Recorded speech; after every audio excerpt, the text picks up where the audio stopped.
জামাত ইসলামী ৯ নং আদারবিলা ইউনিয়ন শাখার শ্রমিক কল্যাণ ফেডারেশন সম্পাদক ভাই মোহাম্মদ আমিনুর রহমান। আমি তাকে সংযুক্ত আলোচনা রাখার জন্য আহ্বান করছি। বিসমিল্লাহির রহমানির রহিম। বাংলাদেশ জামাত ইসলাম কর্তৃক আয়োজিত ৬ নং আদারবিলা ইউনিয়ন শাখার আজকের এই আলোচনা সভার সম্মানিত উপজেলা জামাত ইসলামের মেহমানবৃন্দ, জেলা পর্যায়ে মেহমানবৃন্দ, অর্থ ৬ নং আদারবিলা ইউনিয়নের দায়িত্বশীল ভাইয়েরা এবং ইসলামীয় ভাইয়েরা, আসসালামু আলাইকুম। আমাকে বলে দেওয়া হয়েছে সংক্ষিপ্ত আকারে দুটি কথা বলার জন্য।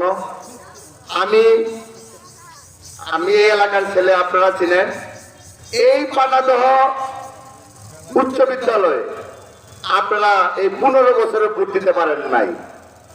যা আপনারা দেখেছেন ভোট দিতে পারেন নাই, এই ভোটগুলো ছিনিয়ে নিয়ে আপনারা জয় করবেন একজনকে, পার হয়ে গেছে আরেকজন। চাঁদাবাজি টেন্ডারবাজি অনেক দেখেছেন, কিন্তু শেষ হয় নাই, আবার নতুন করে শুরু হতে যাচ্ছে।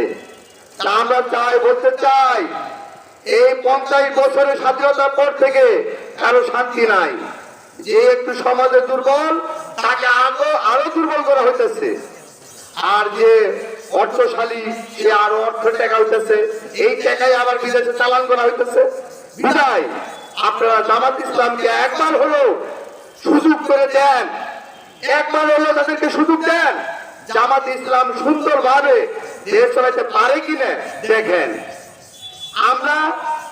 আমি একজন জামাত ইসলামের একজন কর্মী, আপনারা দেখেছেন কর্মী, আপনিও কর্মী, কিন্তু এইটা তো আল্লাহর নবীর বিধান যে কোরআন হাদিস অনুযায়ী দেশকে পরিচালিত করা হবে, কোরআন অনুযায়ী শাসন ব্যবস্থা করা হবে। এটা আপনার জন্য আমার জন্য ফরজ। তাই আমরা যেহেতু মুসলমান হয়ে থেকে দাবি করি, অবশ্যই আমাদের ঐক্যবদ্ধ হইতে হবে এবং ঐক্যবদ্ধ কোরআন অনুযায়ী যে চলুন, ওই দলকে সমর্থন করতে হবে। যাই হোক, সবাইকে জামাত ইসলামের পক্ষ থেকে দাওয়াত দিয়ে যাতে আমরা জামাত ইসলামকে ভোট দিব, জামাতের কর্মী হিসেবে কাজ করতে পারি, এই আশা ব্যক্ত করে আমার সংক্ষিপ্ত বক্তব্য শেষ করছি। আসসালামু আলাইকুম ওয়া রাহমাতুল্লাহি ওয়া বারাকাতুহু।